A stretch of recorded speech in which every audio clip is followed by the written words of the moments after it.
دا د مرکز اسداباد اړوند یارګل سیمه کې د ولسي وګړي د استوګنې هغه مینه ده چې د پاکستان پوځي رژیم د هوایي برید نښه ګرځېدلې.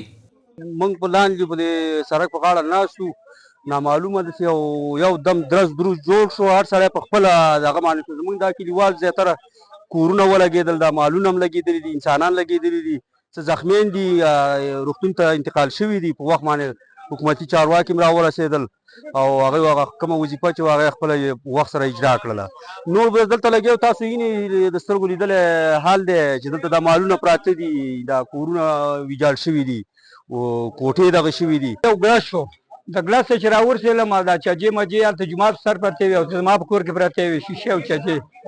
چې رالم یوه ماشومه پرته وه، د ماشومه داسې یو اووه میاشتو وه، هغه مې غېږ کې واخیسته، بله مې ورکړه او پام چې موږ بل ماما مې زخمي په ښه باندې نورشاه علي خان نوم یې ډاکټر دی، هغه مې په شا کړو، هغه دیوال او دې شریک دیوال دی، هغه مې هغه ځای پورې چې ویوړو نو د مرګ ژوند پته راته نه لګېږي. خو شپږ مریضان خلک چې راسېده ما یې څلور زخمیان نور اوچتله، نو هغه څلور زخمیان چې وو هغه مې اوچتله او سړک ته م کښته کړله. خو زه بیا دا دولتي چارواکو سم د الله ښه وکړي او کلیوالو سم د الله ښه وکړي، سید عامر سم د الله ښه وکړي، دا ټول په خپل وخت سره ورسېدل او مریضان یې ټول انشاءالله شفخانې ته انتقال کړي دي. خو د مرګ ژوبلې پته راته نه لګېږي چې مثال څوک به شهیدان وي، څوک زخمیان خو ما په خپل لاس باندې شپږ کسان ما کښته کړل. پاکستان پوځي رژیم نن دوشنبه د غرمې خواوشا 2 بجې د مرکز اسداباد اړوند یارګل او څاګي سیمو کې د ولسي خلکو د استوګنو په کورونو هوایي بریدونه وکړل چې له امله یې ملکي خلکو ته مرګ ژوبله اوښتې ده.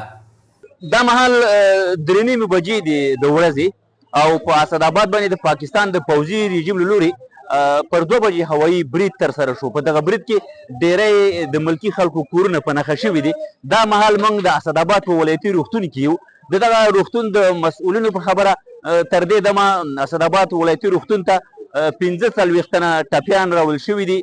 3 تنه هیوادوال زموږ په شهادت رسېدلي دي او په دغه ټپیانو کې ډیری برخه کوچني ماشومان دي او زموږ تورسرې دي. د روغتون ډاکټران عملا د دوی په درملنه بوخت دي. په کونړ کې د عامې روغتیا رئیس قاري مظفر مخلص راته وویل چې هغه ټپیان چې دلته یې درملنه ونه شي دی به د ننګرهار او یا کابل ته ولیږي څو د هغوی درملنه په ښه توګه ترسره شي. د تیر په څیر یو ځل بیا د پاکستان دغه وحشي ظالم رژیم د اسداباد په مرکز او په خوشه ولسوالیو کې د عامو وګړو په کورونو باندې وحشیانه بمبارۍ کړي چې په نتیجه کې تر دې دمه د اسداباد ولایتي روغتون ته د 45 په شاوخوا کې زخمیان راغلي دي چې متاسفانه د دغه جملې نه موږ 3 نفره شهیدان لرو او کوم زخمیان چې راغلي د هغې تداوي روانه ده. ممکن چې په دې کې موږ بعضې هغه مریضان چې دلته د تداوي جوګه نه وي او وړ نه وي هغه ننګرهار حوزوي روغتون ته ریفر کړو. زیاتره په ټپیانو کې زیاتره ولسي وګړي دي او ټول چې دي ماشومان او زنانه او اکثریت پکې زیات.